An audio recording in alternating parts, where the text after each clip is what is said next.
전도서 1장 16절부터 18절까지입니다. 나는 장담하였다. 나는 지혜를 많이 쌓았다. 이전에 예루살렘에서 다스리던 어느 누구도 지혜에 있어서는 나를 뛰어넘지 못할 것이다. 지혜와 지식을 쌓는 일에서 나보다 더 많은 경험을 한 사람은 없다. 나는 또 무엇이 슬기롭고 똑똑한 것인지, 무엇이 얼빠지고 어리석은 것인지를 구별하려고 심혈을 기울였다. 그러나 그처럼 알려고 하는 그것 또한 바람을 잡으려는 것과 같은 일임을 알게 되었다. 지혜가 많으면 번뇌도 많고 아는 것이 많으면 걱정도 많다.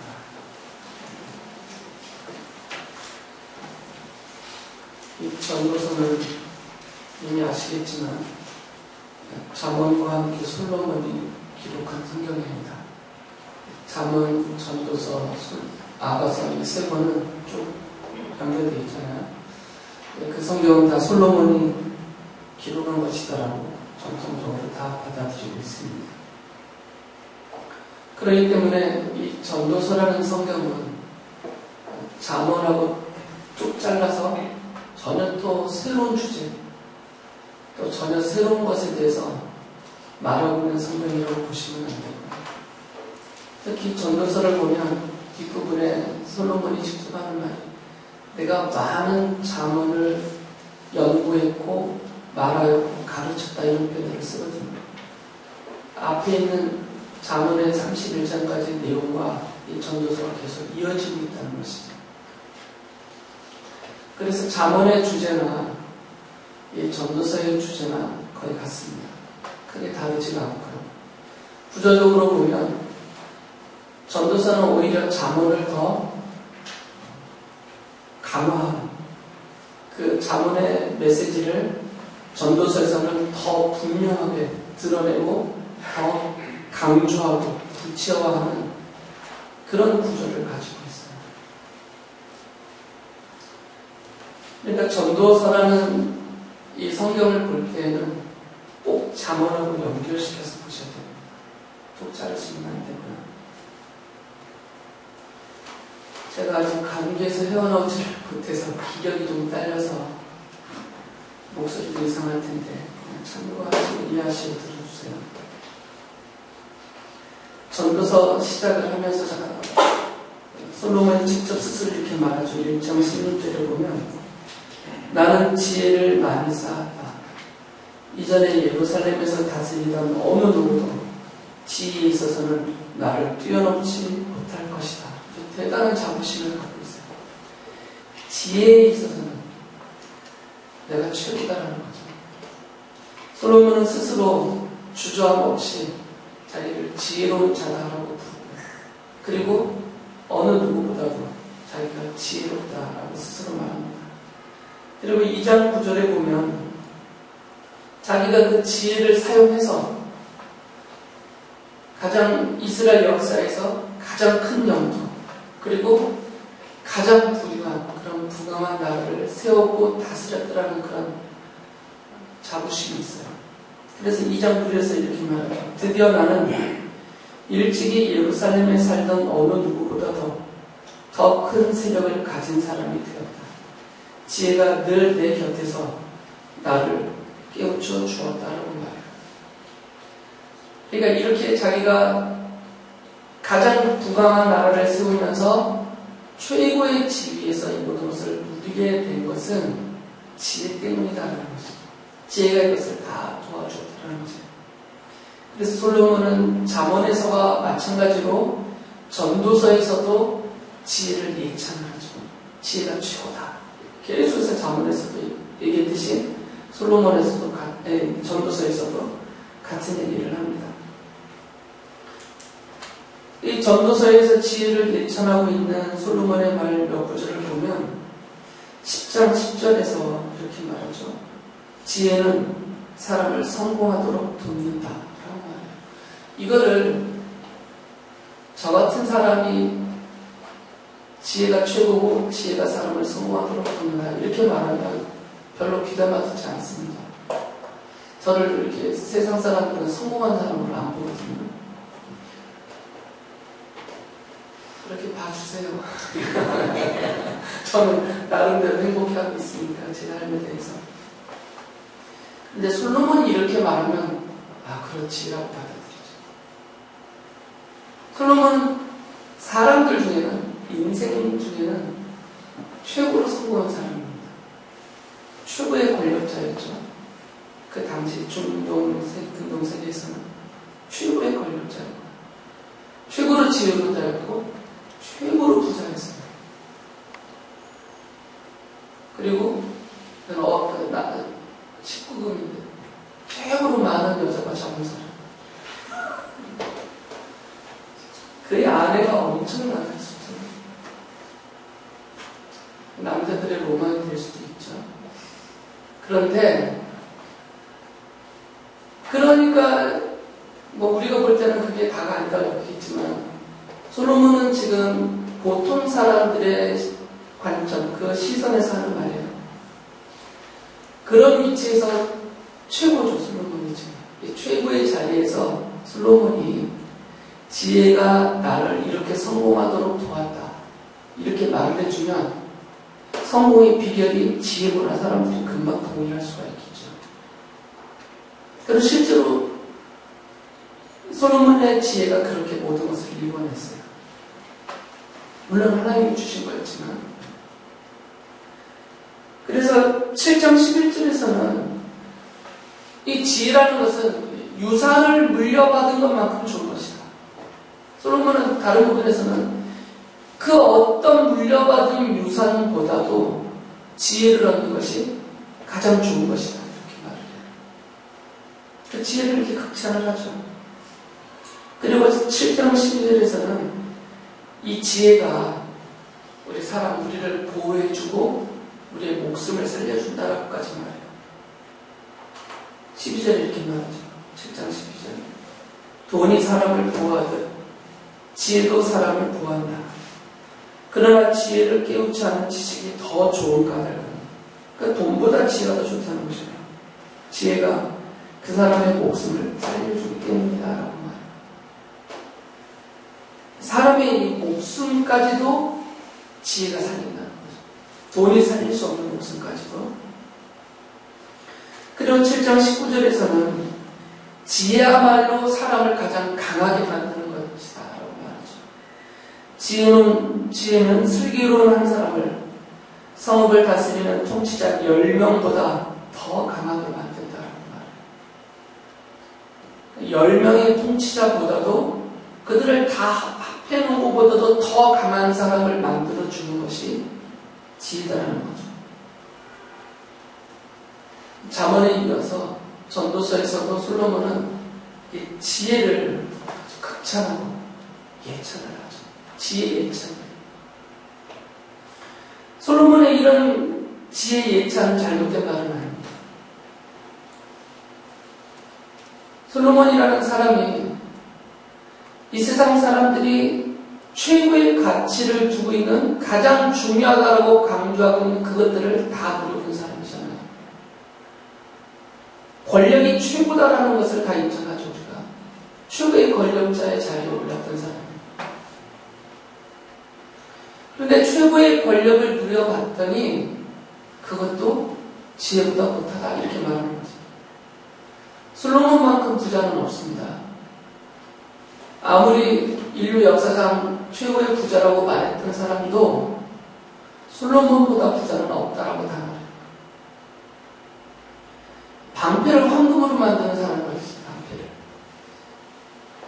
얼마나 금은보화가 넘쳐나면 자기 나라에 방패로 황금으로 방패를 했어요. 감기 때문에 자꾸 앞뒤가 바뀌었는데 당신 형 금으로 방패를 만드는 그런 부자. 최고의 부자. 근데 최고의 부를 누려봤지만 그것도 지혜보다는 못하다, 이렇게 말합니다. 전도서를 보면 솔로몬이 별의별 얘기를 다 해요. 내가 술도 엄청 마셔봤다, 쾌락을 누리려고. 근데 술을 그렇게 내가 많이 마셔봤지만 그것도 지혜에 비하면 아무것도 아니다라는 거예요. 지혜에 비하면 참으로 헛된 것이다라고 말하죠. 내가 최고의 쾌락을 누려봤고 수많은 여인들을 내가 거느려 봤지만 쾌락을 주는 모든 것들을 다 누려봤지만 그런 것들이 지혜에 비교하면 별것도 아니더라 이렇게 말해요. 그러면서 권력보다 재물보다 쾌락보다 그 어떤 것보다 그거보다 비교할 수 없이 높은 것이 우리 인생에서 최고의 가치는 그리고 가장 중요한 것은 지혜다. 솔로몬이 이렇게 말을 합니다. 솔로몬이 그렇게 말하면 그럴듯한 거예요. 그는 이미 다 최고의 자리에서 다 누려봤기 때문에 비교를 할 수 있는 거죠. 우리는 비교를 못 해보지만 그런 걸 못 누려봤으니까. 그러나 솔로몬은 그런 비교에서 그것을 비교해서 지혜를 예찬할 그런 자격을 갖고 있는 사람입니다.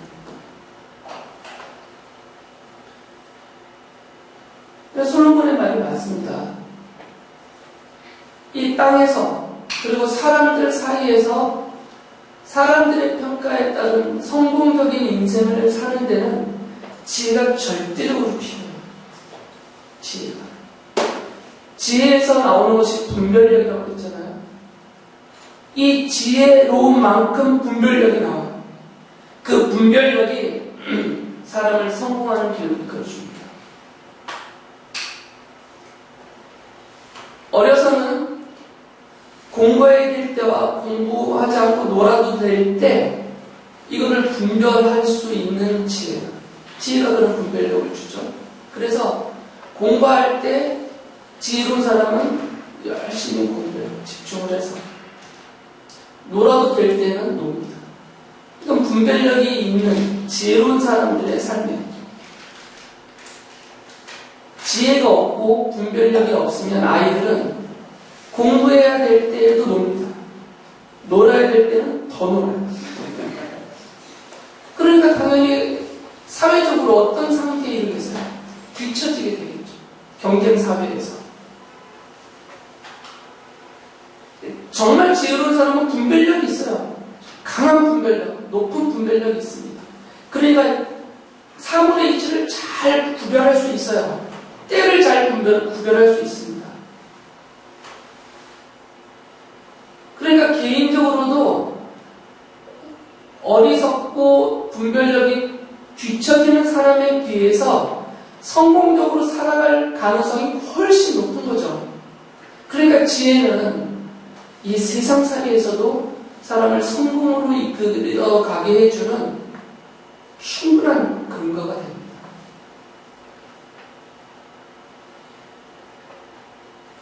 그래서 솔로몬도 그 지혜를 얻으려고 온 힘을 쏟았어요. 그리고 최선을 다했습니다. 그랬던 솔로몬이 한계에 도달했죠. 그 자기에게 있는 지혜로 모든 것을 다 이룰 줄 알았고 모든 것을 다 분별하고 다 이해하고 다 알 줄 알았는데 그 최고의 지혜를 다 발휘해도 해결되지 않는 한계를 깨달았던 거죠. 근데 부딪히는 마지막 점을 발견한 것이죠. 그래서 솔로몬이 전도서에 보면 이렇게 지혜를 예찬을 하면서 이것은 사람 사이에 살 때에는 지혜가 최고다고 예찬하는 거예요, 지금. 그러나 본질적으로 지혜를 살펴봤더니 한계가 있더라는 거죠. 이런 본질적인 한계, 이거를 발견하고 나서 솔로몬이 뭐라고 말하냐면 2장 15절에서 이렇게 말해요. 지혜를 얻으려는 일도 헛되다라고 말해요. 지혜도 헛되다라는 것이죠. 아무리 지혜를 이 땅에서 얻어도 그게 해결할 수 없는 것들이 있어서 이 해결할 수 없는 이런 본질적인 헛됨이 지혜에 있다는 거죠. 솔로몬이 이렇게 지혜가 헛되다고 말할 수밖에 없게 된 그 아무리 지혜를 발휘를 해도 해결할 수 없는 근본적인 문제 두 가지가 있어요. 첫째는 1장 13절에서 솔로몬이 이렇게 말합니다. 하늘 아래에서 되어지는 온갖 온갖 일을 살펴서 알아내려고 지혜를 짜며 심혈을 기울였다. 그런데 괴로웠다. 하나님은 왜 사람을 이런 수고로운 일에다 얽어매어 꼼짝도 못하게 하시는 것인가? 인생의 수고에서 벗어나지 못한다는 거죠. 아무리 지혜를 발휘해서 이 땅에서 사람들 사이에서 성공적인 인생이라고 찬양을, 칭송을 받을 만큼 살고 있다고 하더라도 그 최고의 성공적인 삶의 자리에 들어간다 하더라도 그 자리에도 괴로움이 있더라고요. 그 자리에도 수고가 있고 그 자리에도 벗어버릴 수 없는 괴로움이 있다라는 것이죠. 최고의 권력자도 괴롭다고 자기 인생을 탄식을 합니다. 그 많은 돈을 깔아놓고 사는 재벌들도 인생의 수고와 괴로움 때문에 힘들다라고 말하고 심지어는 자기 빌딩에서 뛰어내리기까지 해요.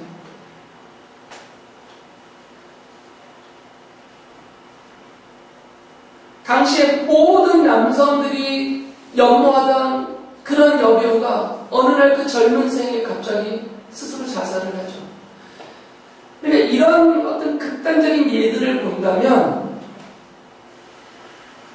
그 최고의 자리에서도 우리와 상대적으로 비교해서 최고로 성공했다라고 하는 그 인생의 그 자리에서도 여전히 수고와 괴로움이 있어서 그것을 벗어버릴 수가 없다는 거죠. 온갖 지혜를 다 사용해서 사업을 크게 성공시켰는데 크게 사업을 성공시킨 그 자리에도 괴로움과 수고가 있다라는 거죠. 해결할 수 없는, 벗어버릴 수 없는. 그래서 지혜도 결국에는 헛된 것이구나라고 말하는 거죠. 그런 면에서.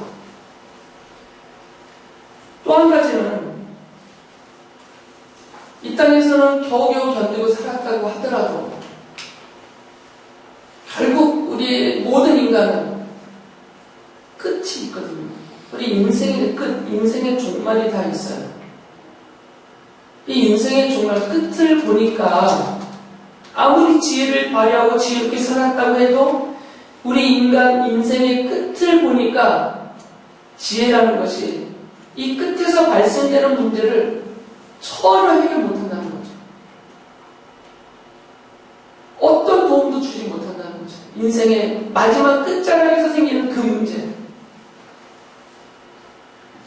2장 14절에서 이렇게 말을 해요. 솔로몬이 지혜 있는 사람에게나 어리석은 사람에게나 똑같은 운명이 똑같이 닥친다는 것도 알고 있다. 그게 뭐겠어요? 죽음이죠. 그래서 2장 16절에서 이렇게 말해요. 슬기로운 사람도 죽고 어리석은 사람도 죽는다라고 말해요. 그러니까 지혜가 이 죽음을 피하지 못한다라는 거죠. 그래서 8장 8절이 이렇게 말하죠. 바람을 다스려 그치게 할 수 있는 사람이 없듯이 자기가 죽을 날을 피하거나 연기시킬 수 있는 사람도 없다. 라고 아예 탄식을 하는 거죠. 지혜가 해결 못하는 근원적인 문제, 본질적인 문제. 지혜가 이 세상에서 사는 동안에는, 사람 사이에서 사는 동안에는 성공적인 인생으로 가도록 도울 수 있어요. 그리고 그것을 유지시켜 줄 수는 있어요. 그러나 그런 와중에도 근본적으로 해결할 수 없는 두 가지 문제. 인생의 수고와 비참함. 그리고 인생의 마지막 종말인 죽음. 이 두 가지의 근본적인 문제에 대해서는 지혜가 해결을 못한다는 거죠. 그래서 지혜도 헛되구나라고 말할 수밖에 없었던 거죠. 지금 솔로몬은 지혜를 놓고 이중적으로 말하는 거죠. 이 지혜가 사람 사이에서 사는 동안에서는 최고다라고 예찬을 해요. 그러나 그렇지만 우리 인생의 본질적인 문제인 우리 인생의 이 수고와 괴로움, 이 비참함과 그리고 최종적인 결과인 죽음이라는 이 문제는 전혀 도움이 되지 않고 해결을 못하기 때문에 헛된 것이다. 이중적으로 말하는 거죠. 그러니까 지금 솔로몬이 그러니까 지혜는 쓸모없다 이렇게 말하는 게 아닙니다. 사람 사이에서 사는 동안에는 지혜가 가장 중요하다. 최고의 가치다라고 분명히 강조를 하고 예찬을 해요. 그러면서도 근본적인 문제를 해결 못하는 면에 있어서는 이것도 헛되고 험한 것이다라고 말합니다. 그러니까 지혜라는 것을 대하는 솔로몬의 태도, 자세, 지혜를 바라보는 관점이죠.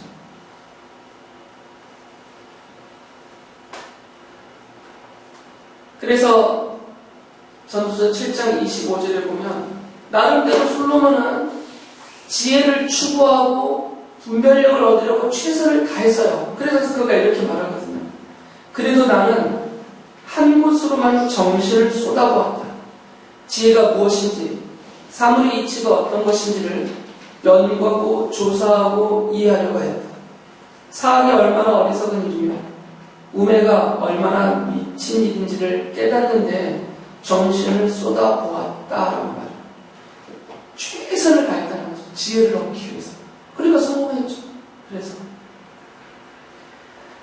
지혜를 얻기 위해서, 그리고 이 분별력으로 분별해 보려고 최선을 다하고 집중했다는 거죠. 남이 놀 때 안 놀고, 남이 잠잘 때 덜 자고, 남이 쓸데없는 일에 인생을 허비할 때 자기는 그렇게 살지 않고 완전히 쏟아부었다라는 거죠.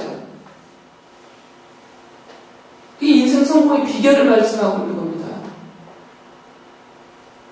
여기다 집중하고 쏟아부을 때 지혜를 얻을 수 있고 분별력이 높아질 수 있고 그것을 바탕으로 해서 나름대로 성공적인 인생을 할 수 있는 것은 명백한 사실이에요. 그 결과를 자기는 누구보다도, 정말 누구보다도 지혜를 얻은 사람이다라고 아주 자부를 하면서 장담을 하죠. 아까 읽어드렸지만 1장 16절을 다시 읽어드립니다. 나는 지혜를 많이 쌓았다. 이전에 예루살렘에서 다스리던 어느 누구도 지혜에 있어서는 나를 뛰어넘지 못할 것이다. 지혜와 지식을 쌓는 일에서 나보다 더 많은 경험을 한 사람은 없다라고 아주 장담을 하고 자부심을 갖고 있어요. 이렇게 사람 사이에서 놓고 보면 솔로몬이 최고의 지혜를 얻은 사람입니다. 그런데 그 솔로몬이 이렇게 말해요. 나는 왜 이렇게 바보스럽냐? 나는 왜 이렇게 지혜가 없냐? 라면서 허탈해 하죠.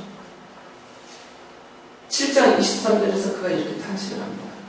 내가 지혜 있는 사람이 되어야지 하고 결심해 보았지만 지혜가 나를 멀리하더라. 아까 앞에 7장 25절에서는 그 지혜를 얻으려고, 그래서 지혜로운 사람이 되려고 완전히 자기 인생의 모든 것을, 시간과 힘을 다 쏟아부어서 지혜를 잡으려고 했는데 오히려 지혜는 더 멀리 가더라는 거죠. 그 얘기 뭐냐면 나는 지혜가 없다, 지혜가 부족하다, 이렇게 말하는 것이죠. 그래서 7장 24절에서 이렇게 아예 말해요. 난 도대체 지혜에 대해서 모른다. 이렇게 말씀하죠. 지혜라는 것이 무엇인지 너무도 멀고 깊으니 누가 그것을 알 수 있겠는가. 지혜롭지 못하다는 게 자기 자신이에요.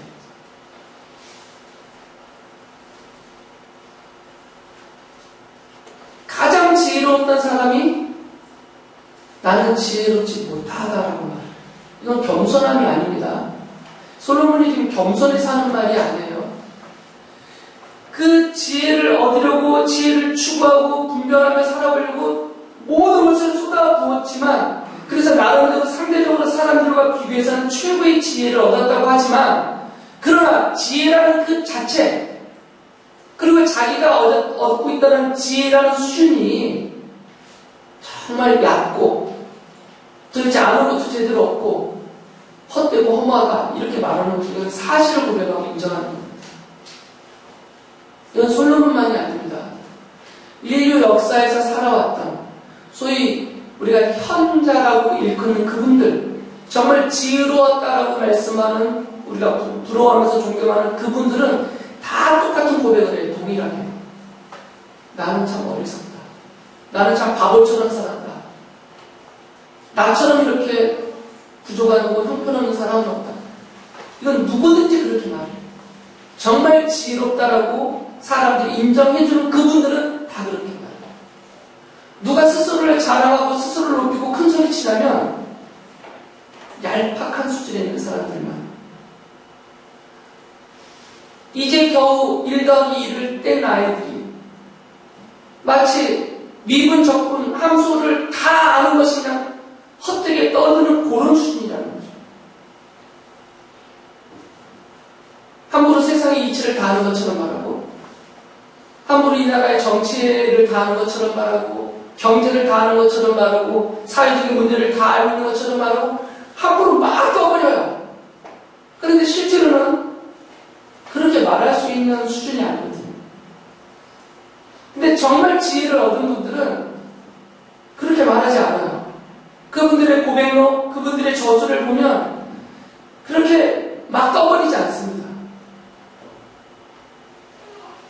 현재 내가 연구해서 내가 깨달은 수준은 요겁니다 하고 이렇게 말해요. 겸손은. 이거는 많은 것을 가지고 있으면서도 조금밖에 안 가지고 있는 것처럼 가장하고 스스로를 낮추는 겸손이 아니라 사실 그대로에 대한 인정이에요. 솔로몬의 고백은 그의 뒤를 이은 지혜로 떠가는 사람들의 동일한 고백이라고 해요. 그래서 잠언과 전도서를 보면 어리석은 사람은 말이 많다라고 말해요. 헛된 것을 떠버린다고 말해요. 자기가 알지 못하는 것을 말한다라고 말하죠. 그게 지혜롭지 못한 사람들의 특징이라는 거죠. 애들이 싸우는 거 보면 정말 웃겨요. 우리 꼬맹이들이 싸우는 거 보면 진짜 웃긴다니까요. 터무니없는 말을 하면서 싸워요. 터무니없는 말.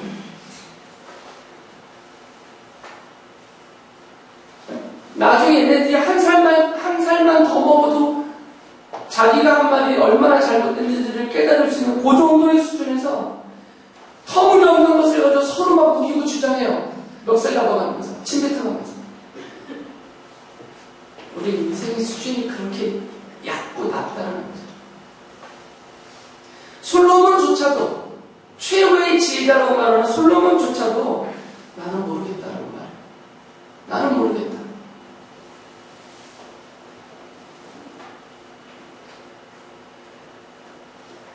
솔로몬이 이렇게 낙심할 수밖에 없는, 자기가 자신의 지혜로는 도저히 해결되지 않는, 해결할 수 없는, 그래서 그를 이렇게 낙심하고 좌절하게 말하면서 지혜도 헛되구나라고 말할 수밖에 없는 가장 근본적인 문제는 하나님이 하시는 일을 난 도대체 이해를 못하겠다 이거죠. 그가 8장 17절에서 이렇게 말했거든요. 하나님이 하시는 모든 일을 두고서 나는 깨달은 바가 있다. 그것은 아무도 이 세상에서 이루어지는 일을 이해할 수는 없다는 것이다. 하나님이 하시는 일이 이 세상에서 어떻게 이루어지는지를 모르겠다는 말입니다. 그 뜻을 찾아보려고 아무리 애를 써도 사람은 그 뜻을 찾지 못한다. 혹 지혜 있는 사람이 안다고 주장할지도 모르지만 그 사람도 정말 그 뜻을 알 수는 없는 것이다. 하나님의 뜻을 모르겠다는 거죠. 아무리 지혜를 발휘를 해도, 아무리 연구하고 연구를 해봐도 도대체 하나님의 뜻은 모르겠다는 거죠. 이 세상을 만드시고 이 세상을 그 뜻대로 다스리고 주관하시고 이끌어 가시는 그 하나님의 뜻을 난 도저히 모르겠다는 거죠. 이 벌어지는 일들을 보면 이해가 안 되는 게 너무 많은 거죠. 분명히 하나님이 이 모든 것을 다 조정하고 계시다라고까지도 말하는데 왜? 무슨 뜻으로 저렇게 하시는지를 난 모르겠다 그 말이에요. 그래서 9장 6절에서 이렇게 말합니다. 나는 이 모든 것을 마음속으로 깊이 생각해 보았다. 그리고서 내가 깨달은 것은 의로운 사람들과 지혜로운 사람들이 하는 일을 하나님이 조종하신다는 것. 그들의 사랑과 미움까지도 하나님이 조종하신다는 것이다. 사람은 아무도 자기 앞에 놓여있는 일을 알지 못한다. 극단적인 표현을 쓰죠. 하나님이 하나님의 백성들을 향하여서 사랑하는 것도 미워하는 것도 하나님이 그 뜻을 가지고 조정하고 계시다는 것까지 말해요. 마치 꼭두각시 인형이라고 하면 끈에 달려서 이렇게 움직이는 거. 그걸 뭐라고 그러지? 그것처럼 앞에 보이는 것은 인형이 막 움직이지만 사실은 그 뒤에서 그 인형을 움직이게 만드는 손이 있다는 거예요. 이건 극단적인 표현입니다. 우리 인간의 꼭두각시는 아니에요. 그러나 솔로몬이 극단적인 표현하는 이유는 뭐냐면 이런 표현이 적합한지는 모르겠지만 열이 받쳤다? 이런 표현이 맞는지 모르겠지만 이렇게 극단적인 표현하는 이유는 뭐냐면 자기가 지혜를 발휘해서 나름대로 자기의 자율적인 의지를 발휘해서 최선을 다해서 살았고 나름대로 최고의 성공적인 삶을 이뤄냈는데 정작 그 모든 것을 다 살펴보니까 세상에 돌아오면서 살펴보니까 이 하나님 뜻대로 되는 것 같다. 이렇게 보는 거죠. 하나님 뜻대로. 왜 그러냐면 잠언에서도 말하고 있고 전도서에서도 말하는데 의인은 사람의 이치로는 의롭게 사는 의인들, 착한 사람들은 복을 받고 잘 살아야 돼요. 사람의 이치로 보면. 그리고 악인들은 하나님으로부터 심판과 벌을 받고 망해야 돼요. 이게 사람들의 상식이고 사람들의 이치예요. 그런데 실제로 사는 모습을 보면 이게 뒤바뀌어져 있다는 거죠. 의인이 악인이 받을 고난을 당하고 있고 악인이 의인이 받을 그 복을 누리며 이 땅에 살고 있다는 거죠. 자기의 지혜로는 자기의 분별력으로는 이게 아닌데 그런데 하나님은 악인과 의인의 자리를 바꿔놓고 이들이 바뀌어진 자리에서 살고 있는 모습이 인간의 삶에서 다 보이고 있으니까 난 도대체 모르겠다. 분명히 하나님이 그렇게 만드시는 건 같은데 조종하시는 분이 하나님이신 거 분명한 사실로 내가 깨달았는데 왜 그렇게 하시는지는 모르겠다. 왜? 그래서 솔로몬은 거기에서 하나님 앞에 덤비지 않습니다. 하나님 앞에 대들지 않아요. 거기서 주저하고 물러나죠. 그러면서 그가 이렇게 3장 11절에서 말해요. 하나님은 모든 것이 제때 알맞게 일어나도록 만드셨다. 더욱이 하나님은 사람들에게 과거와 미래를 생각하는 감각을 주셨다. 그러나 사람은 하나님이 하신 일을 처음부터 끝까지 다 깨닫지는 못하게 하셨다라는 거예요. 하나님이 인간을 창조하실 때 하나님의 창조의 피조물로 만들어진 인간 자체가 이런 한계를 갖고 있다는 거죠. 창조주를 다 파악하고 다 이해할 수 없는 그런 한계가 이 창조라는 관계 안에서 인간 안에 부여되어져 있는 것이죠. 이건 피조물로서 극복되어질 수 없는 한계예요. 하나님이 나쁜 분이기 때문에 의도적으로 그렇게 한계성을 강하게 집어넣어서 만드신 게 아니라 창조라는 자체가 갖고 있는 한계예요. 하나님이 인간을 창조하실 때 하나님을 창조할 수는 없는 것이죠. 이거는 말이 안 되는 말이에요. 신이 신을 창조할 수는 없어요. 창조되었다는 자체가 신성을 가질 수가 없습니다. 아무리 하나님이 인간을 최고의 상태로 만들어도 그는 창조되었다는 이 사실 자체에서 신성을 가질 수가 없어요. 신은 창조되는 자가 아니니까. 신은 스스로 존재하는 자가 신이니까. 그리스 로마의 신화에 나오는 신은 그래서 신이 아니에요. 막 지들끼리 낳고 하니까. 신이라는 존재 자체는, 신성이라는 자체는 창조될 수가 없는 것이에요. 스스로 존재하는 자만이 갖고 있는 특성이에요. 그리고 우리 인간은 창조라는 자체 속에서 한계성을 갖고 있어요. 그 한계성은 뭐냐면 이 땅에 있는 것들은 창조 안에 인간에게 담아주신 그 지혜로 자율적인 의지로 해야지고 자기 손을 일고 나면 살아갈 수 있지만 자기를 만드신 창조주를 파악할 수 없단 말이죠. 이건 내 영역 벗어나 계시는 존재이니까.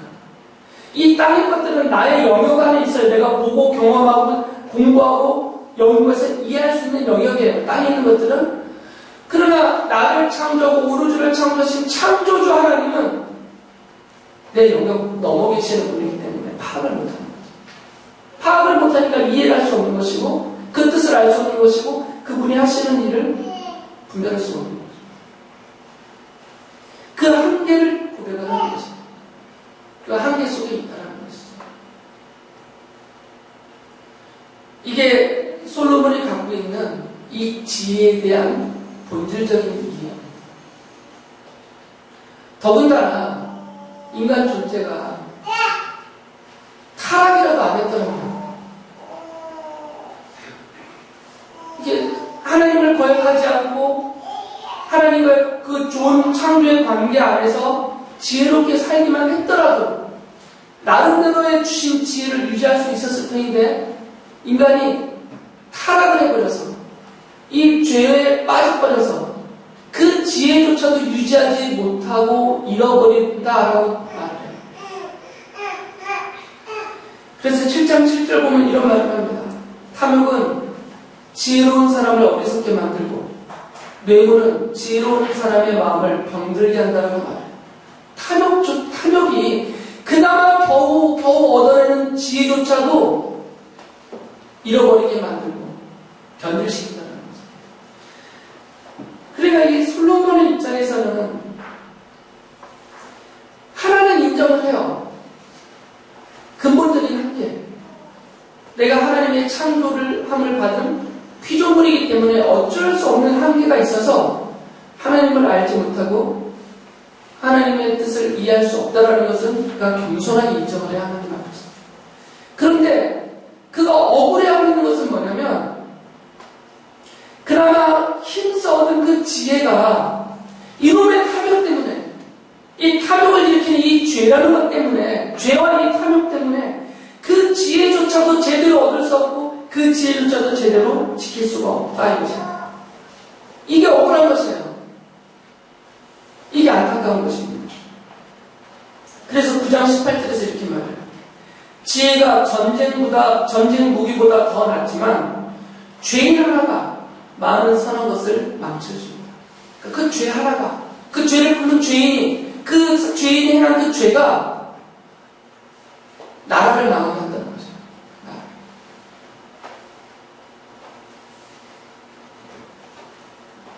그래서 이중적인 한계성을 이 솔로몬이 갖고 있는 거죠. 하나님을 향한 한계. 아무리 지혜를 써도 안 되는 하나님을 향한 한계. 이것은 피조물로서의 한계, 근본적인 한계. 그러나 이것조차도 내게 이런 한계가 있다라는 이것조차도 지혜롭지 못하면 알 수 없는 한계예요. 솔로몬이라 되니까 깨달은 한계예요. 이것은. 거의 대부분의 사람들은 이 한계조차도 모르고 살아요. 그러니까 함부로 하나님에 대해서 말하고 하나님의 뜻에 대해서 함부로 말하고 삽니다. 다 아는 거죠. 택도 없는 얘기입니다. 또 한 가지는 말씀드립니다. 여전히 자기 자신도 헤어나오지 못하고 있는 죄와 탐욕인 거죠. 그것 때문에 탐식을 하는 거죠. 이게 나를 망하게 하고 있다. 이 죄와 탐욕이 나를 망치고 있고 내 가정을 망치고 있고 내 나라를 망치고 있고 내 기업을 망치고 있고 내 모든 인간관계를 망치고 있구나. 지혜로워지니까 발견한 거죠. 지혜로워지니까. 지혜롭지 못한 사람은 이것조차 깨닫지 못한다니까요. 죄 때문에 망해서 밖에 못해. 어리석은 사람은 결국은 너 때문에 망했다. 이것밖에 못해요, 말을. 이 상황, 이 환경 때문에 망했다. 이렇게밖에 말 못해요. 이 모든 것 안에 담겨있는 나의 탐욕, 그의 탐욕, 이것을 일으키는 나와 그의 이 죄, 이것들이 다 망치고 있구나. 이것을 깨닫지 못합니다. 지혜로워져야 알 수 있는 일이에요. 그래서 솔로몬이 이렇게 말하는 것입니다.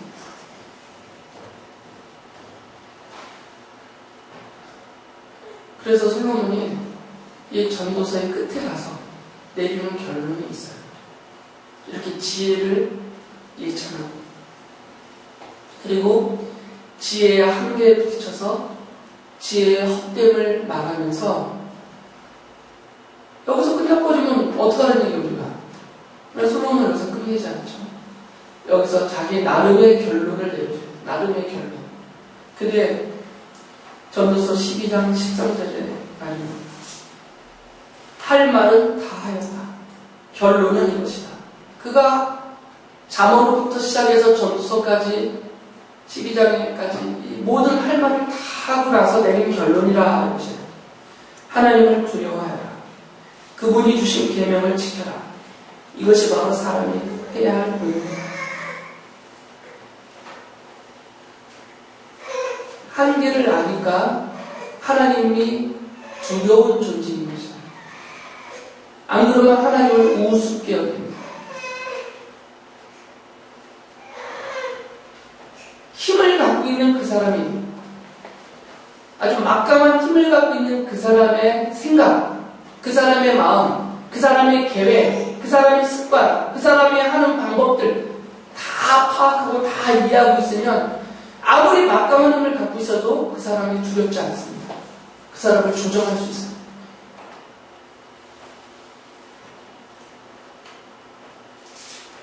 그러니까 제갈량이 장비를 우습게 봤죠. 장비를 조종하잖아요. 관우를 조종하고. 다 알았거든요. 다 파악하고.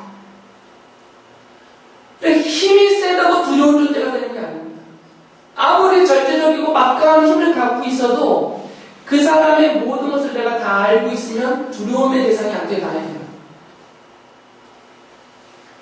여러분의 자녀들이 커가면서 여러분을 두려워하지 않아요. 여러분이 다 파악하기 때문에. 생각과 마음과 습관이 늘 보고 자라는 자녀들에게는 금방 노출돼서 다 파악이 되버려요. 그래서 어려서는 부모가 두려움의 대상이에요. 그러니까 말하면 들어요. 소리치면 쫄아요. 근데 좀 지나면 겉에서만 무서운 척, 겉에서만 듣는 척하고 보이는 데서만 막 겁먹은 척해요. 뒤에 가서는 웃으면서 지나가다. 조정을 하니까 부모를 다 파악하기 때문에.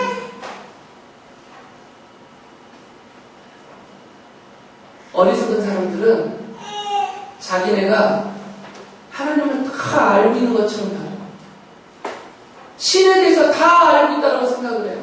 그러니까 두려워하지는 않아요. 그러나 지혜로운 사람은, 솔로몬과 같이 지혜로운 사람은 한계를 발견합니다. 하나님 앞에서 나야. 그러니까 하나님의 생각을 몰라요.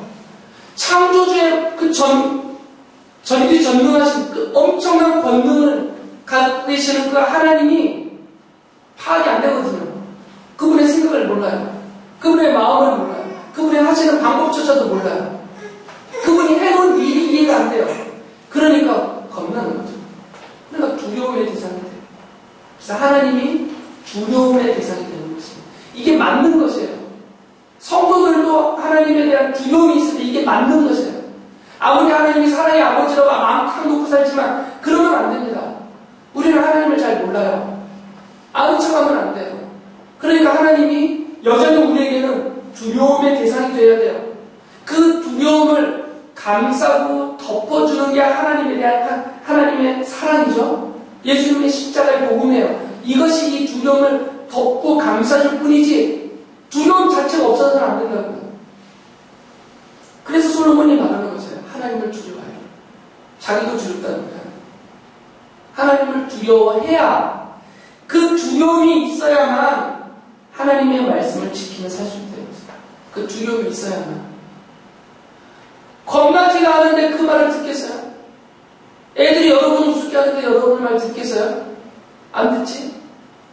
두려움이 있어야 그 말을 들어요. 하나님에 대한 이런 근본적인 한계를 알기 때문에 잠언에서 개역 성경에서는 이것을 경외함이라고 번역을 하는데 그건 두려움이에요. 이 두려움이 있어야 하나님의 말씀을 들을 수가 있다. 그 하나님의 말씀대로 살아보려는 태도를 가질 수가 있어요.